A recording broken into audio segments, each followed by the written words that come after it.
Empty calabash. That is what they call you, is it not? Please, Florence, I do not want any trouble today. Trouble? I am not the one who wasted 9 years of a man's life with nothing to show for it. This is what a real wife gives a family. Just take your things and go. Go where? This market belongs to women who matter. Pick up your wrappers before I finish what I came here to do. Patience knelt in the mud that morning, gathering her soaked wrappers one by one, while the whole market watched and said nothing. 9 years of marriage, 9 years of silence. And on that Saturday, her husband's second wife made sure the entire town watched her fall.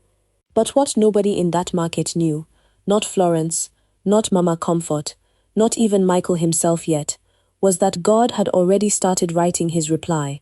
And before I tell you how that reply came, let me know, where in the world are you watching from today? And if you believe silence can be stronger than revenge, and that patience always gets its reply, hit that subscribe button and turn on the bell, because what happens to Florence by the end of this story, you will not want to miss. In this town, market days were more than business. They were where names were made or broken, and no name would be talked about more than the name of Patience Adeyemi. 9 years before the market day, everyone in this town still talks about Patience was just a young bride. Her wedding to Michael was small.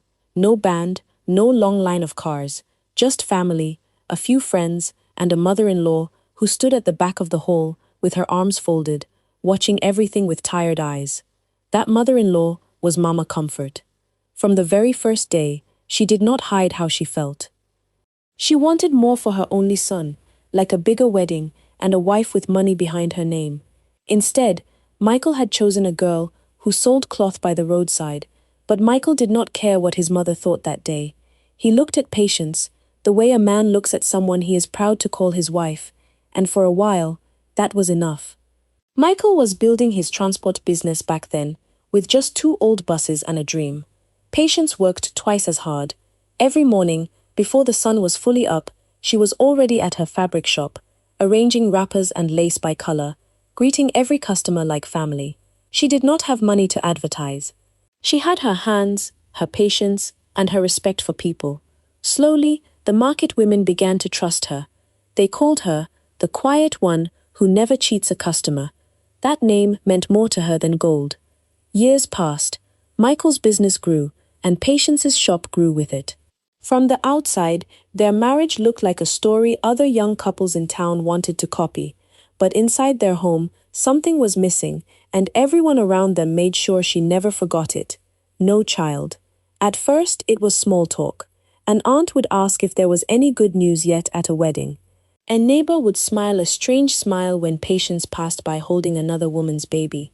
But as 1 year became 5, and 5 became 8, the questions turned into judgment. Mama Comfort was the loudest voice of all.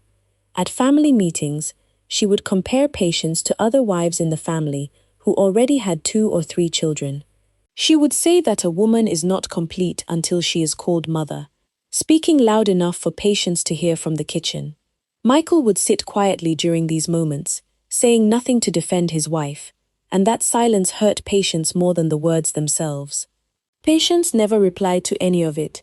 She never raised her voice, never argued, and never begged anyone to stop.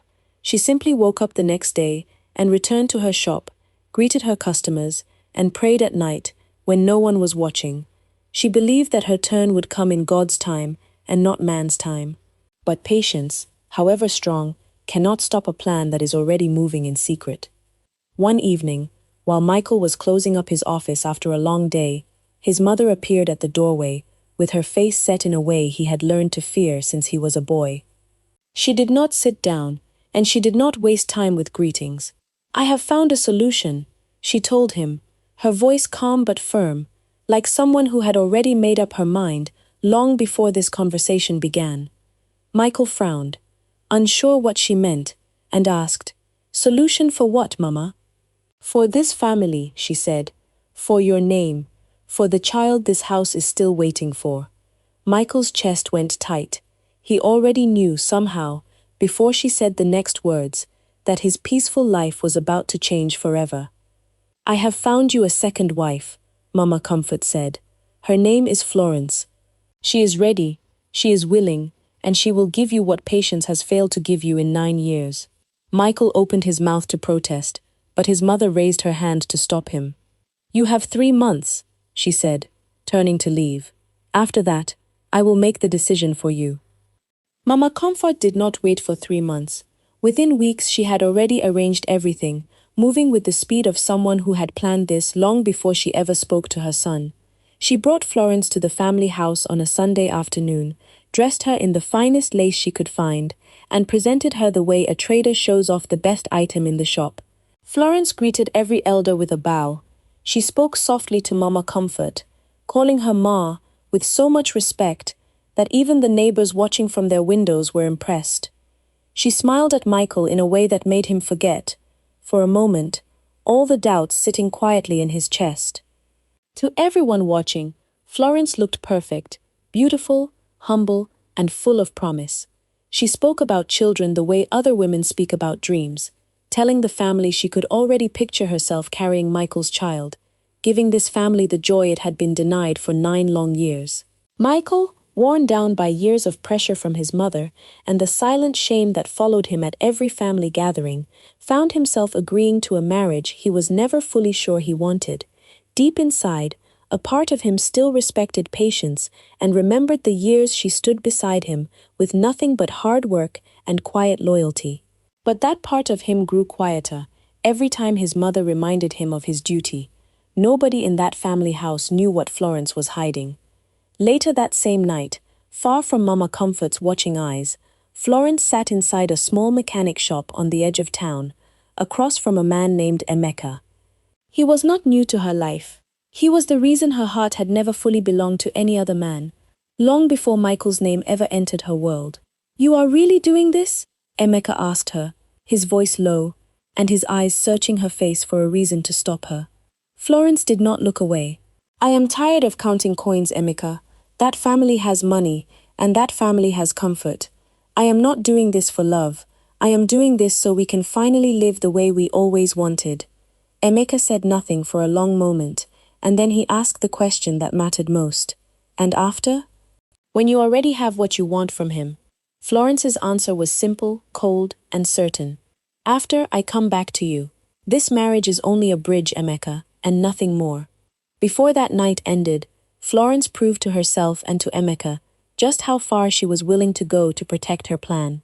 On her way back from the mechanic shop, she passed through the market, where a small boy, no older than 8, stood selling groundnuts in clothes patched at the knees and sleeves. When the boy accidentally brushed against her expensive wrapper, Florence turned on him with a coldness that surprised even the traders standing nearby. Watch where you are going, she said, looking down at him like he was something to be swept off her path. Or is it because you have nothing, so you think you can touch anybody? The boy lowered his head, too afraid to respond, while the women nearby exchanged glances, already forming their own quiet opinions about the woman Mama Comfort had chosen for her son. Florence did not care what anyone thought of her that night. Her mind was already far ahead, counting days, counting possibilities, and holding on tightly to the one promise she had made to herself before ever agreeing to marry into that family. I just need enough time, she whispered to herself as she walked home under the quiet night sky. Enough time to get everything I came for. No one around her knew what those words truly meant, not yet. The market was busiest on Saturdays, when farmers, traders, and buyers from nearby towns filled every open space between the shops.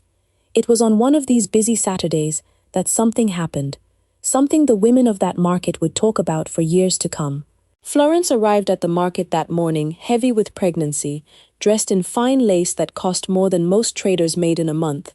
She walked with her head high, greeting a few women along the way, enjoying every glance thrown at her round belly. She had waited for a day like this, a day to remind everyone exactly who she was in that family now. She found Patience's fabric shop the way she always did, without needing directions, because she had planned this visit long before she left her house. She called out loudly so the women nearby would turn, saying, "Patience, I hope business is good today, since it seems that is the only thing you are able to grow." Patience looked up from the wrapper she was folding, her face calm, though her hands paused for a moment. Florence did not wait for a response. She reached forward and pushed a stack of new wrappers off the table, letting them fall into the mud beside the shop. 9 years, and still nothing to show for it, she said to the row of shops. Meanwhile, I carry what this family has been waiting for. Empty calabash, that is what they call you, is it not? The word spread through the market faster than fire through dry grass. A few women laughed, while others whispered behind their hands. One or two customers who had never even met Florence found themselves laughing along, simply because it was easier to join the crowd than to stand apart from it. Patience said nothing. She knelt down slowly, gathering her soiled wrappers one by one from the mud, her fingers moving with a steadiness that surprised anyone watching closely. She did not cry in front of the crowd, and she did not raise her voice. She simply packed her things, greeted no one, and walked home, carrying more shame than any woman should carry in one afternoon. That night, alone in her room with the door closed, Patience finally let the tears fall. She knelt beside her bed and prayed, saying, Lord, whatever she is hiding, let it come out before that child is born. She did not know what those words would mean. She only knew that something about Florence had never felt right, something underneath all that beauty and confidence that did not match the truth. She was still on her knees when she heard the front door open. Michael had returned from work, and by the time he reached their room, one of his drivers had already told him what happened at the market. Patience rose slowly to meet him, wiping her face before he could see it clearly, though he saw it anyway. I heard what happened, he said, standing near the doorway. Then you already know, Patience answered, her voice quiet but steady. Is that what you call it? What happened? Or should I use the word Florence gave the whole market to remember me by? Michael lowered himself into the chair near the window, his hands pressed together. Patience, I did not ask for any of this to happen, but you allowed it, she said. You stood by while your mother chose a stranger over the wife who built this life with you. Today, that stranger stood in the market and called me empty, in front of women who have known me for years, and you were nowhere to defend me. Michael opened his mouth, then closed it again, unable to find words that would not sound like excuses. I did not know she would go to your shop, he said. You did not stop her either, Patience replied. Not today, and not any day before it. The silence between them stretched long and heavy. Finally Michael spoke, telling her he was still her husband, and that nothing had changed. Patience looked at him fully now, her eyes tired but steady. Then act like it, before there is nothing left of us to save. He said nothing more that night. He simply sat beside her in the dark, the distance between their chairs feeling wider than it had ever felt in 9 years of marriage. The next morning, her friend Grace came to check on her. Grace had seen the whole thing happen and warned her about Florence. That woman carries herself like she has nothing to fear, but people like that always have something to hide. Something is not right about her. Patience wiped her face and managed a small, tired smile. God has seen everything, Grace. I will leave it in his hands. Grace held her friend's hand tightly and said, Just be careful, Patience. I saw her somewhere last week, somewhere she had no business being, and it was not near any market. Patience looked up sharply, the weight of those words settling into her heart, like a stone dropped into still water. News of Florence's pregnancy spread through town faster than any market gossip before it. Everyone wanted to talk about the second wife, who would soon bring the Adeyemi family the child they had waited 9 years to see. Mama Comfort did not waste the opportunity. She planned a celebration bigger than anything the family had ever hosted, filling her compound with chairs, canopies, food, and music. She invited elders, neighbors, and every relative who mattered, making sure the whole town understood exactly whose side she now stood on. Patience was not invited. No card was sent to her house, and no message was passed to her at the market. She only found out about the celebration when she heard music coming from the family compound while walking home one evening, her arms full of unsold wrappers. She stood outside the gate for a moment, watching the lights and hearing the laughter, before turning quietly and continuing on her way home alone. Michael, caught between two homes and two versions of the truth, found himself pulled further away from Patience with each passing week. His mother's words had planted something in his mind that grew heavier the longer Patience remained without a child. His mother would tell him whenever he visited that some women were simply not meant to carry life, warning him not to let Patience hold his future hostage. Michael never fully believed those words, but he stopped defending Patience out loud, and silence, over time, can feel just as painful as an insult. With nowhere else to turn, Patience visited the old prophetess who lived at the edge of town, a woman known simply as Aya Ala'anu, meaning Mother of Mercy. People came to her from many villages, seeking answers for problems too heavy to carry alone. The old woman sat across from Patience, inside her small compound, studying her face for a long moment before speaking. "You have carried much shame that does not belong to you," Aya Alanu said finally, her voice calm but heavy with meaning. "But do not fight her with your mouth. Fight her with your patience. The same market square that laughed at you today will gather again one day, for a very different reason." Patience left that meeting with more questions than answers, but something about those words settled into her spirit and gave her strength she did not have before. Meanwhile, far from the celebration and far from anyone's suspicion, a man stood near the edge of Mama Comfort's compound that same evening, watching the lights and the laughter from a safe distance. It was Emeka. He did not enter, and he did not greet anyone. He simply stood there, hidden by the darkness beyond the gate, his eyes fixed on the celebration happening for a child that everyone believed belonged to Michael. No one at that party noticed him standing there. No one asked why a stranger would watch a family celebration from outside the gate, alone, in silence.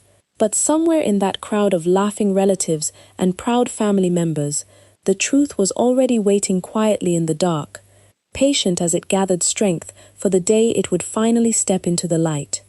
Behind the walls of the compound Mama Comfort was so proud of, something was already beginning to break, even while the family believed everything was finally coming together the way they had prayed for. Florence had grown careful in her movements, but not careful enough. Late one night, while Michael slept beside her, his phone rang from the next room, and when he woke to check it, he noticed his wife's phone light up at almost the same moment, buried under a pillow, quickly silenced before he could see the screen. He did not think much of it that night. But small things like that had started to happen more often. Little moments that did not add up the way they should have. Across town, inside the small mechanic shop, where Emeka spent his days repairing engines, another conversation was taking place, one that would have shaken the whole Adeyemi family had anyone else been there to hear it. "You said this would not take long," Emeka said, his voice tight with worry. "The child is almost here. What is your plan once everyone sees the baby with their own eyes?" Florence rubbed her belly with a calm that did not match the danger sitting in front of her. "The plan has not changed. Once the child is named and accepted into that family, I will have everything I need. Money will not be a problem. Respect will not be a problem. After that, I will find my way back to you, exactly as I promised." "And if he finds out sooner?" Emeka pressed. Florence's eyes narrowed slightly. "He will not find out. Not until it no longer matters." Neither of them noticed how easily plans could unravel once suspicion had already found a small crack to enter through. Back at the family house, Michael found himself sitting alone one evening, turning over small details in his mind that refused to settle. A missed call from an unfamiliar number. A moment when Florence flinched slightly at the mention of a name that meant nothing to him but seemed to mean something to her. None of it was proof of anything, but something in his chest told him not to ignore it. He decided, quietly and without telling his mother or even Florence, to speak to an old friend who worked at the hospital where Florence would soon deliver her child. He did not fully understand why he felt the need to do this. He only knew that something told him to be careful, to watch closely, and to trust his instincts even when he could not explain them. He spoke quietly to his friend, asking to be notified right away if anything felt wrong on the day of delivery, before anyone else found out. His friend agreed without asking too many questions, sensing that Michael already carried a weight he was not ready to share out loud. Meanwhile, Patience continued her days at the market, enduring fresh comments from Mama Comfort whenever their paths crossed. Mama Comfort would boast loudly to nearby traders about how the house would soon have real joy, not the empty kind Patience had given for 9 years. Patience lowered her eyes, absorbing the words the way she always did, without response and without anger showing on her face. But inside, something had begun to shift. She no longer felt only pain when she heard these comments. She felt a strange, quiet patience, the kind that comes when someone has decided to trust that their storm will not last forever. That night, as she knelt to pray, she whispered softly into the darkness of her room, asking for comfort and holding on to the belief that she had not been forgotten. Somewhere across town, unaware of each other's private fears, both Michael and Patience carried the same silent feeling that something was about to change in that family, something neither of them could yet name, but both of them could feel approaching like a storm, building far off, still out of sight, but already moving closer with each passing day. The day everyone in the Adeyemi family had been waiting 9 years for finally arrived without warning, the way important days often do. Florence woke up early one morning with pain that told her the child was ready to come. Word spread through the house quickly, and within the hour, the family gathered at the hospital, filled with an excitement that pushed out every doubt Michael had been quietly carrying in his chest. Mama Comfort arrived first, already speaking to nurses about how important this delivery was, as though the whole hospital needed to understand the weight of what was about to happen. Relatives filled the waiting area, some praying out loud, others simply smiling at each other, celebrating a moment they had waited years to witness. Michael sat quietly among them, his mind still holding on to small doubts he had never been able to explain, even as the excitement around him grew louder. Hours passed. Then, without warning, a nurse rushed out of the delivery room, her face carrying an urgency that silenced the entire waiting area. "We need blood," she said quickly. "The baby needs a transfusion right away. Is the father here?" Michael stood immediately, his heart racing with a mixture of fear and hope. "I am here." "Take whatever you need from me." The medical team moved fast, drawing blood from Michael to run the necessary tests before any transfusion could take place. Mama Comfort clutched her chest, praying loudly, while other relatives held hands, waiting for good news that would finally end 9 years of shame and disappointment. Inside the small testing room, the doctor in charge ran the compatibility check carefully, following each step the way he always did, without expecting anything unusual to appear. But something did appear. The doctor paused, staring at the results in front of him for longer than necessary. His face changed slowly, the way a man's face changes when he sees something he was not prepared to see. He read the results again, checking carefully, hoping perhaps a mistake had been made somewhere in the process. There was no mistake. The blood type in front of him told a story that could not be ignored, a story that made it medically impossible for Michael to be the father of the child now waiting in the next room, fighting for life. The doctor sat still for a moment, the weight of what he now knew settling heavily over him. He looked toward the door, knowing that beyond it, an entire family was praying and celebrating, completely unaware of the truth that had just quietly stepped into the room with him. He did not rush to speak, and he did not immediately walk outside to share what he had discovered.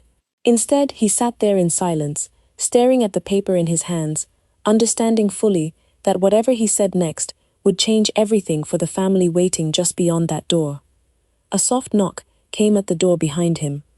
A voice called gently, asking if Mr. Adeyemi could come in and speak with the doctor privately. The doctor took a slow breath, folded the paper carefully, and finally responded in a voice that carried no hint of what was coming. "Send him in."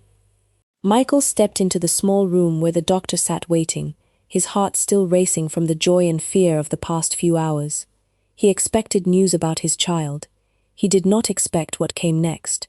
The doctor asked him to sit down, closing the door quietly behind him before speaking. There was no easy way to say what needed to be said, so he chose to be direct.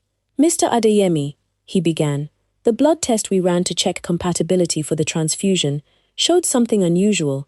Based on the results, it is not possible for you to be the biological father of this child." For a moment, Michael did not respond. He simply sat there, letting the words settle over him the way cold water settles over skin, slow and complete.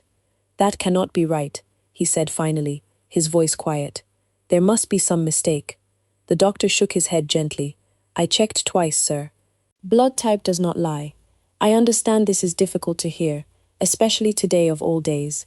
but I felt you needed to know before anything else moves forward." Michael sat in silence for a long time, staring at nothing in particular, his mind refusing to accept what his ears had just heard. 9 years of waiting, months of celebration, a wife brought into his home for one purpose, now standing at the center of a truth that threatened to break everything he thought he understood about his own life. He did not shout or cry out in anger the way another man might have. He simply asked one question, his voice barely above a whisper. "Can we confirm this privately, somewhere outside this hospital, with no one else knowing?" The doctor nodded. "I can arrange a private paternity test, quietly, if that is what you need." Michael left that room carrying a weight no father should ever have to carry. Walking past a waiting area full of relatives who still believed they were celebrating a miracle, he forced a small smile for his mother, who reached for his hand, still praying loudly for the health of a child she believed carried her family's blood. He said nothing to anyone that night, not to his mother, and not to Florence.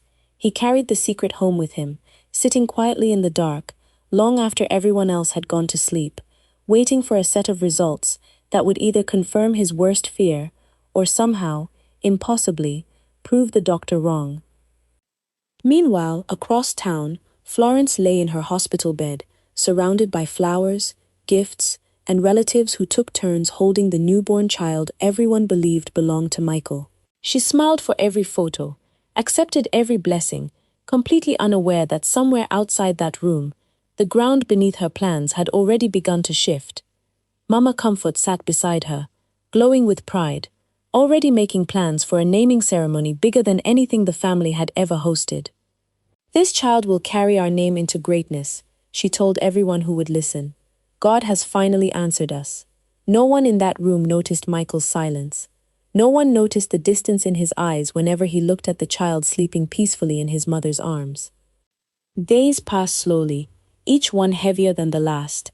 Michael carried on with his daily routine, speaking politely to Florence, holding the child when expected to, all while waiting for a set of results that would confirm whether his entire family had been living inside a lie. The results, he was told, would be ready by the next big market day, the very day the whole town would gather for the biggest trading event of the season. Michael did not know it yet, but that date would soon carry a different kind of significance for the entire town, one that had nothing to do with buying or selling, and everything to do with truth finally finding its way into the light. The envelope arrived quietly on a Thursday afternoon, carried by a hospital messenger who had no idea of the storm contained inside a few folded pieces of paper. Michael sat alone in his office, staring at the envelope for several minutes before he found the courage to open it. His hands remained steady, though everything inside him was shaking. He unfolded the paper slowly and read the results twice, just to be certain his eyes were not deceiving him. There was no mistake. The child was not his. He sat in silence for a long time, staring at the wall in front of him, replaying the past few months in his mind.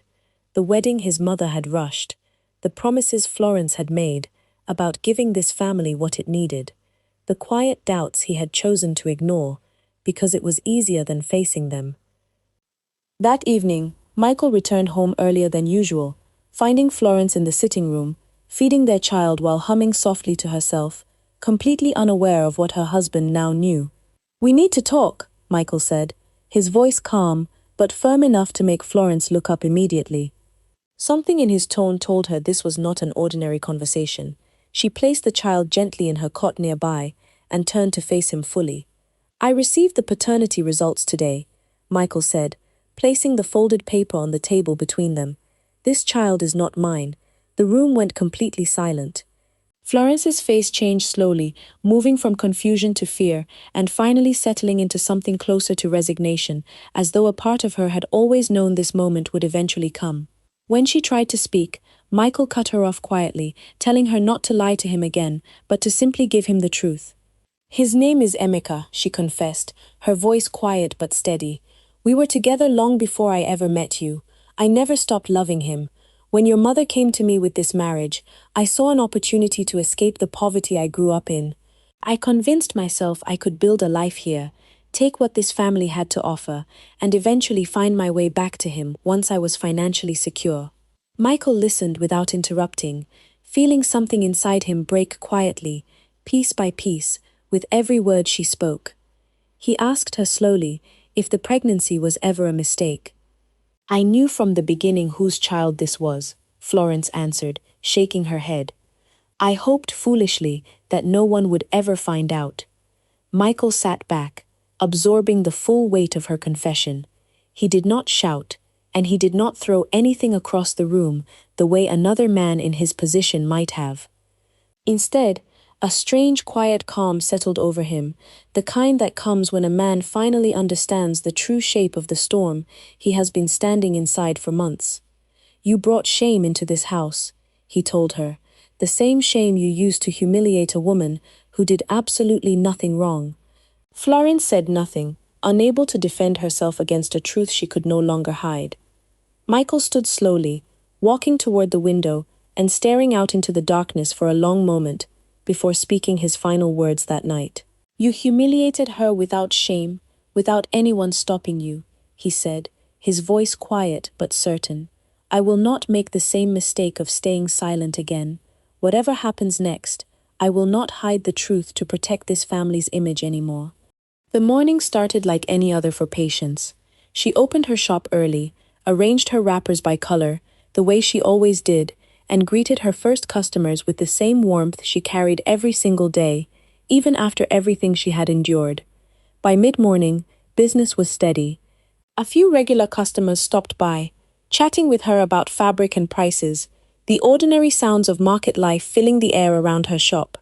Then Mama Comfort appeared, walking with Florence beside her, the newborn child wrapped carefully in a fine white cloth against Florence's chest.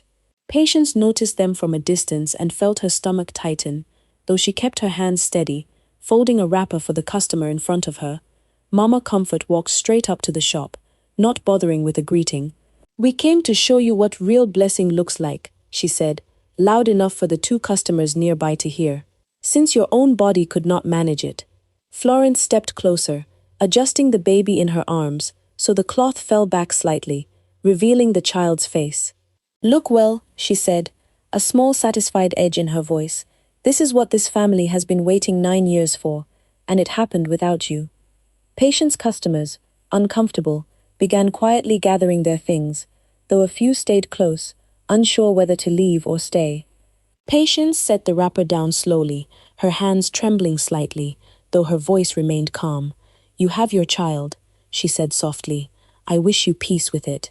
Mama Comfort was not finished. "Peace is not the same as legacy," she said, stepping closer still. "This family will now be known through this child, not through years of your empty promises. You should be ashamed to still be standing in this market, selling cloth like nothing has changed." One of the remaining customers, a young woman named Bisi, quietly stepped away and pulled out her phone. Word traveled fast in the town, and within minutes, a call reached Michael at his office across town, a worried voice telling him that his mother and Florence were at Patience's shop, and that Patience looked like she was struggling to hold herself together. Michael did not wait. He left his office immediately, moving faster than he had moved in months, his mind racing the entire way to the market. By the time he arrived, Florence was still holding the child up for Patience to see, and Mama Comfort was still speaking, her voice sharp with pride. A small handful of nearby traders and passers-by had gathered near the edge of the shop, drawn by the tension in the air, though the scene remained far smaller than the crowds that had gathered for Florence's earlier humiliation of Patience. "That is enough," Michael said, his voice cutting through the noise as he stepped in beside his wife. Mama Comfort turned surprised. "Michael, we only came to—" "I know why you came," he said, cutting her off gently but firmly. He turned to face Florence directly, his eyes steady. "And I think it is time everyone here knows the truth you have been keeping." Florence's face changed instantly, the confidence draining from it as she realized what was coming. "That child," Michael said, his voice quiet but clear enough for those nearby to hear, "is not mine. The paternity test confirmed it days ago. Florence has been involved with another man since before our marriage began. She married into this family to escape poverty, not to build one with me." The small crowd that had gathered went still, whispers passing quickly between the traders standing close enough to hear. Mama Comfort's hand rose slowly to her mouth, her pride collapsing into visible shock as the truth settled over her. Florence said nothing, unable to defend herself against words she knew were true. Patience stood quietly beside her husband, feeling for the first time in a long while the full weight of Michael standing firmly on her side. Mama Comfort dropped onto the small wooden bench outside Patience's shop, her legs no longer able to hold the weight of what she had just heard. The pride that had carried her through months of celebration crumbled into quiet, broken sobs, right there in front of the few traders still watching. Florence stood frozen, the child still in her arms, unable to meet anyone's eyes. She had come that morning to humiliate a woman who had done nothing wrong, and instead, she found herself exposed in the very place she had chosen for her cruelty.